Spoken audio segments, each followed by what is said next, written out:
Dear students, आइए हम adjective को कंटिन्यू रखें और एक चीज ध्यान रखिएगा कि मैं वही चीज आपको एक्चुअली बता रहा हूं। हम उन्हीं चीजों को डिस्कस कर रहे हैं जो कंपटीशन पॉइंट ऑफ व्यू से इंपॉर्टेंट है। मैं उन्हीं सारी चीजों को रेज कर रहा हूं। जैसे मैंने आपको बताया था कि एडजेक्टिव की पोजीशन से कॉम्पिटिशंस में क्वेश्चंस आते हैं, प्लस एडजेक्टिव की डिग्री से। तो इस वीडियो में हम एडजेक्टिव की डिग्रीज को समझेंगे। आइए समझते हैं। Adjective, degree of adjective. There are 3 degrees of adjective. Adjective की 3 डिग्रीज होती हैं। पॉजिटिव डिग्री फॉर वन, यानी कि एक व्यक्ति के लिए या एक वस्तु के लिए हम पॉजिटिव डिग्री का यूज करते हैं, यानी कि n कंपैरिजन, इनकी नो कंपैरिजन, इसका हम यूज कंपैरिजन करने के लिए यूज नहीं करते हैं। 2 कंपैरेटिव, दो लोगों के लिए, यानी कि कंपैरिजन, यहां आप चाहें तो ब्रैकेट में लिख लीजिएगा COMP, यानी कि कंपैरिजन के लिए यह यूज होता है। फिर सुपरलेटिव, मोर देन 2, यानी कि दो से ज्यादा के, जब दो से ज्यादा चीजें होती हैं और उनमें से किसी एक को बताना होता है तो हम सुपरलेटिव्स का यूज करते हैं। और देखिए क्या, जैसे ये देखिए बिग, बिग का क्या हो जाता है बिगर, बिगेस्ट। एक चीज आपको दिमाग में रखना है, ज्यादातर जो पॉजिटिव डिग्री का कंपैरेटिव बनाने के लिए ER और सुपरलेटिव बनाने के लिए EST का यूज करते हैं। लेकिन ऐसे वर्ड्स, ये आपको दिमाग में रखना है, जिनमें एक से ज्यादा syllables means a smallest unit of word और द वावल साउंड। एक वर्ड में एक से ज्यादा अगर जो वावल साउंड आ रहे हैं तो उनकी कंपैरेटिव बनाने के लिए मोर और उनका सुपरलेटिव बनाने के लिए मोस्ट का यूज करता है। जैसे ब्यूटीफुल, BU, देखिए। फिर टी, फुल, इसमें 3 आ रहे हैं। क्या इसमें, इस जो है वर्ड में 3 सेलेबल आ रहे हैं, तो इसका कंपैरेटिव होता है मोर ब्यूटीफुल और इसका सुपरलेटिव मोस्ट ब्यूटीफुल। गुड और वेल का याद रखिए, थोड़ा अलग हो जाता है। गुड और वेल दोनों का कंपैरेटिव बेटर होता है और सुपरलेटिव बेस्ट। उसी तरह बैड और इल, याद रखना आपको, बैड और इल दोनों का वर्स और वर्स्ट। वर्सर कोई वर्ड नहीं होता है, वर्सन इसका, इसी का जब हम इसको वर्ब बनाना होता है तो वर्स में n बढ़ा देते हैं, WORSN, वर्सन, ये वर्ब हो जाती है। फिर देखिए मच, मेनी, दोनों का मोर और मोस्ट होता है कंपैरेटिव और सुपरलेटिव। लेकिन ये चीज आपको दिमाग में रखना है, मच हमेशा क्वांटिटी के लिए, मेनी हमेशा नंबर के लिए, यानी संख्या के लिए। फिर देखिए ये बहुत इंपॉर्टेंट है, लिटिल, लिटिल का लेस और लेसर दोनों कंपैरेटिव होता है और लीस्ट सुपरलेटिव। लेकिन एक चीज याद रखना है आपको, जब सेंटेंस में लेस आएगा तो वो हमेशा देन लेगा, जब सेंटेंस में लेसा आएगा तो वो हमेशा ऑफ लेगा।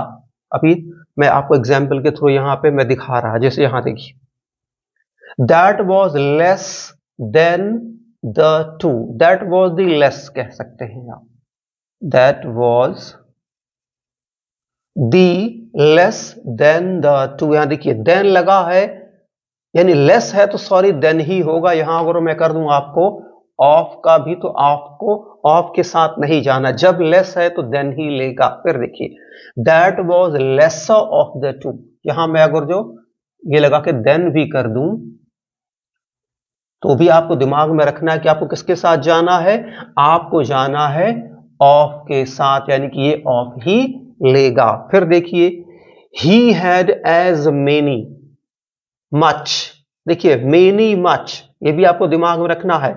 मेनी हमेशा नंबर दिखाएगा, मच हमेशा क्या दिखाएगा, मच हमेशा क्वांटिटी। तो यहां किसकी बात हो रही है, नंबर की, क्वांटिटी की। 20, 20 बाइक्स की बात हो रही है, इनके नंबर, तो यहां क्या होगा मेनी, न कि मच, तो क्रॉस। फिर देखिए नो लेस, लेस मैंने आपको बताया ये लिटिल का ये कंपैरेटिव है। लिटिल हमेशा अनकाउंटेबल होगा, ये आपको ध्यान रखना, जबकि फ्यू, फ्यूअर, फ्यूएस्ट ये क्या है, काउंटेबल के लिए। तो no less oblique fewer than 10 boys are here, तो बॉयज क्या है, काउंटेबल या अनकाउंटेबल? बॉयज काउंटेबल हैं तो क्या होगा, फ्यूवर, ना कि लेस। फिर देखिए, little few boys came to help him. तो देखिए लिटिल, मैंने आपको बताया लिटिल क्या है, लिटिल पॉजिटिव डिग्री है, किसके लिए यूज होता है, हमेशा क्वांटिटी के लिए यानी मात्रा बताने के लिए। जबकि बॉय फ्यू क्या है, ये क्या है, ये भी पॉजिटिव है लेकिन ये हमेशा नंबर बताने के लिए यूज होता है। और यहां बात हो रही है बॉयज की, तो फ्यू हो जाएगा, लिटिल आपका क्रॉस हो जाएगा। फिर देखिए, my uncle was worser than he. मैंने इसके पहले ही आपको बताया था कि बैड का और इल का जो कंपैरेटिव होता है वो वर्स होता है और सुपरलेटिव होता है वो वर्स्ट होता है। वर्सर नाम का कोई वर्ड ही नहीं होता, तो इसको आप क्रॉस कर देंगे, यहां हम आर को हटा दे रहे हैं, तो हो जाएगा my uncle was worse than he. अगला देखिए, this is the oldest school of my town. Old के बारे में ध्यान रखिए, बहुत कंफ्यूजन होती है। ओल्ड, ओल्ड का कंपैरेटिव ओल्डर भी होता है और एल्डर भी होता है, और ओल्डेस्ट भी और एल्डेस्ट भी इसका सुपरलेटिव। एक चीज आपको दिमाग में रखनी है, ओल्ड, ओल्ड ह्यूमंस यानी persons as well as things. Old यानी ओल्ड जो ये एडजेक्टिव है ये इंसानों के लिए भी और ये वस्तुओं के लिए भी यूज होता है। लेकिन जो आपका एल्डर है ये हमेशा और हमेशा इंसानों के लिए ही यूज होगा। ये चीज आपको दिमाग में रखनी है। तो ये आपको दिमाग में नहीं रखना है कि ओल्ड जो है दूसरे लोगों के लिए, एल्डर फैमिली वालों के लिए, ये चीज आपको कॉन्सेप्ट दिमाग में नहीं रखना। क्या रखना है, ओल्ड का एल्डर और ओल्ड का एल्डर और ओल्डर, एल्डेस्ट और ओल्डेस्ट दोनों कंपैरेटिव और सुपरलेटिव होता है। लेकिन लेकिन एल्डर हमेशा इंसानों के लिए, वो घर के हो या बाहर के, और जो है ओल्ड दोनों के लिए। अगर जो एल्डर का ही एल्डेस्ट होता है, ये आपको दिमाग में रखना कि ओल्ड दोनों के लिए यूज हो जाएगा, वो चाहे लिविंग हो या नॉन लिविंग हो। एल्डर हमेशा लिविंग के लिए ही यूज होगा, नॉन लिविंग्स के लिए नहीं। एग्जाम्पल देखिए, this is the oldest school of my town. This is the oldest school of my town. ये मेरे जो है टाउन का सबसे पुराना स्कूल है। हम ये भी कह सकते हैं, he is the oldest, my uncle is the oldest member of my family. यहां पे एल्डेस्ट भी हो जाएगा, दोनों होगा, ये आपको दिमाग में रखना है। This man is the oldest man of my village, और this man is the eldest man of my village.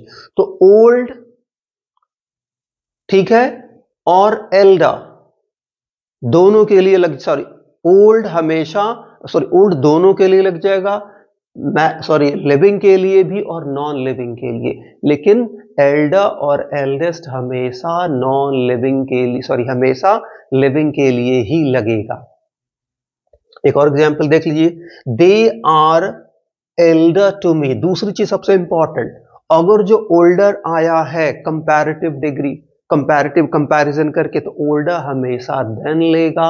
अगर जो एल्डर आया है तो आपको दिमाग में रखना हमेशा ये टू लेगा। जैसे this person is elder to me, this person is older than I M.